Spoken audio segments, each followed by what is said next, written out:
Hey there, Becca here from Inside the Square. In this tutorial, I want to teach you about customizing your summary block in Squarespace. I'd like to show you the selectors that I use to change the style of a standard summary block.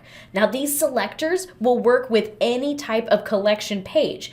You can have different things based on different collection pages inside a summary block. For example, the read more link for blog post, that's only available if you're pulling content from a blog, not content from a video collection, for example. If you're brand new to summary blocks, check out the link in the description below. I have an overview that can teach you all about them. But let's say you've got one on a page on your website and you want to customize it. Let's take a look at some of the selectors you can use to change the style and make it uniquely yours. So here we are in my demo site, and I am using version 7.1, but these codes will work for any version of Squarespace. Now, these summary blocks work for blogs, events, stores, and videos, but not portfolios, and we've got a couple of different types: wall, carousel, list, and grid, and these are the selectors we're going to be working with today. So here in my demo site, I went ahead and set up a few summary blocks, but let's hop into edit mode so I can show you how I added these. Anywhere you see that plus sign, it means you can add some new content. Click on Summary, and you'll be taken to the summary block options. Here you can select whatever page you want to show, again, a blog, event, store, or video, and then from there, change up the metadata, filter the items, and adjust the design to show all kinds of different stuff. Alrighty, let's go ahead and remove this because I've got quite a few on this page already, and we're gonna hop over to, there we go, Design, and then scroll down to Custom CSS at the bottom.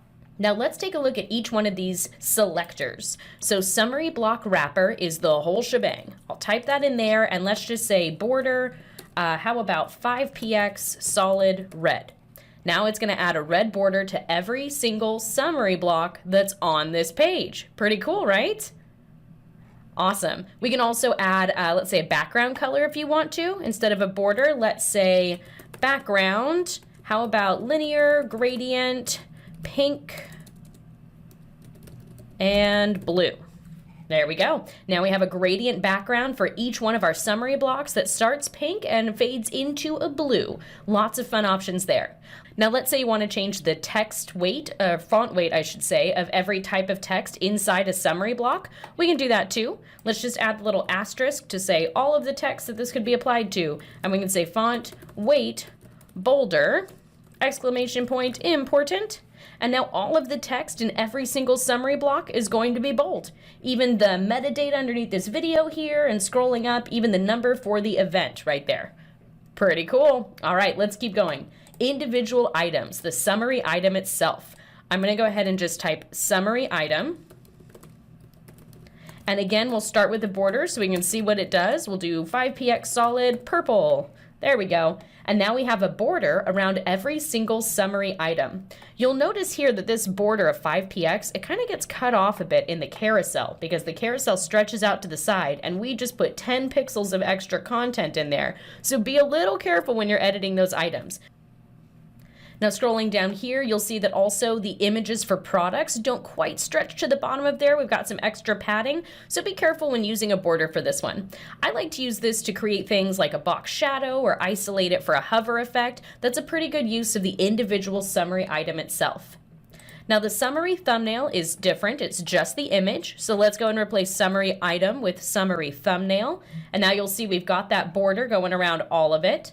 Now, some of these aren't stretched all the way to the side, so be careful with the size of image that you're using here. Again, I like to use this for a box shadow or maybe just a border radius to curve the image. Let's give that a try. And by curve the image, I mean curve the corners of the image with the border radius. We'll go ahead and add IMG right there after it, and there we go. Now the thumbnail images themselves are getting that curved edge. This won't work for products, but it will work for videos, for events, and for blog posts. Now the summary content is what's inside there. So if we say summary content, background, how about yellow? Now we're putting a highlight, a bright yellow highlight behind just the text of that summary content. Okay, so an interesting way to make that stand out. Maybe you just want to add a couple of creative borders, like border top, 1px solid pink, and border bottom, 1px solid red. Now we've got a little bit of a border there, kind of makes it stand out slightly differently. Definitely some creative options there. Now, summary title is exactly what it sounds like, the title of the summary block. This is great for like changing the font style or font family of just that individual item. Let's say we want the summary title to be just a serif font, and we want it to be bigger. Let's say font size 2 rem, exclamation point important.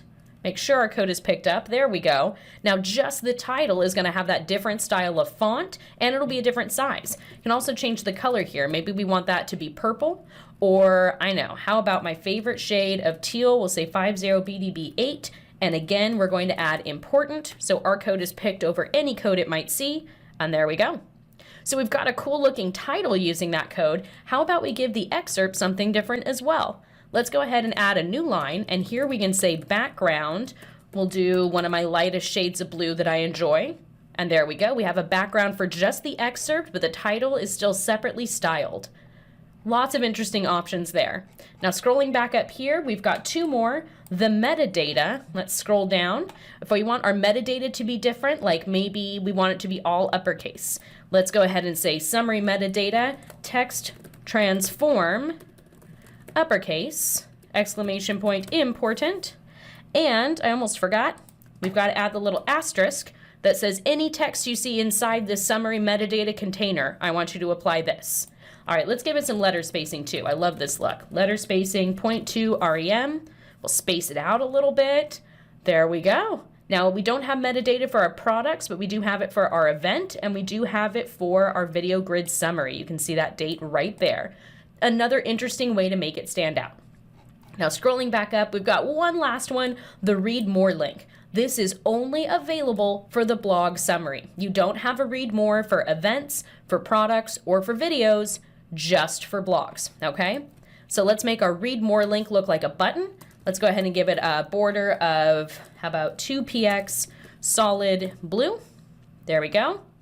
And let's go ahead and say text align center, exclamation point important. There we go. And let's go ahead and give it a bit of a background color too. Background Alice blue, slightly lighter. All right, and you know what? Let's make this uppercase too. Text transform, uppercase. All right, now our read more button stands out a lot. How about we go ahead and give that a hover effect too? I always love buttons with hover effects. I'm gonna add one more line of code, and here I'm gonna say hover, and let's change the background to the darker blue, and we'll change the color of the text to solid white. And I'm gonna say important for this one to make sure the browser picks up our code. I'll do that right there, and now we've got a hover effect for our read more button. Pretty cool, isn't it? All right, we just went through a lot of codes. All of these are listed in the description below.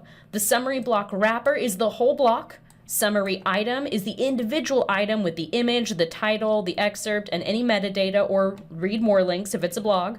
Summary thumbnail is the image. Summary content is the title, excerpt, and any metadata or read more. Then we have title separate, excerpt text separate, metadata separate, and again, the read more link, which is only available for a blog. Now, however you customize this summary block, just select save when you're done, and you'll be good to go. Alrighty, that's it for this overview of the selectors that I use to customize a summary block inside a Squarespace website. Now, all of those selectors are listed in the description below, but as you just saw, we have a lot of options here, so I want to encourage you to get really creative. Play around with some borders or some background colors, maybe some drop shadows. There's all kinds of fun stuff you can do. Check out some of the related videos linked below for a few more ideas. Thank you so much for watching this tutorial, and if you liked this video, be sure to like and comment below and subscribe to my channel because I post a brand new Squarespace tutorial every single week. Thanks again for watching, and most importantly, have fun with your Squarespace website. Bye for now. If you liked this tutorial, you'll love my Squarespace CSS cheat sheet.